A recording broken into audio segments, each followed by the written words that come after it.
আমাদের পররাষ্ট্র মন্ত্রণালয় যেটা বলেছে, বাংলাদেশের মিশনকে জেনারেল আজিজের বিষয়ে অবহিত করা হয়েছে।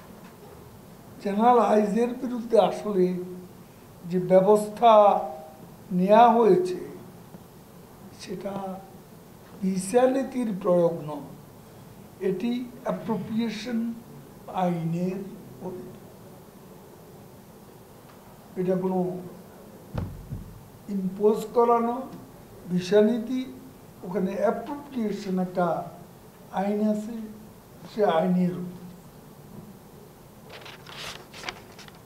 এটা নিয়ে আমি আর বেশি, আমাদের পররাষ্ট্র মন্ত্রণালয় মাননীয় মন্ত্রীও কথা বলেছেন,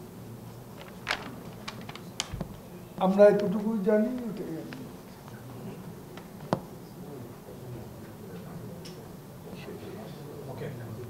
ঠিক আছে।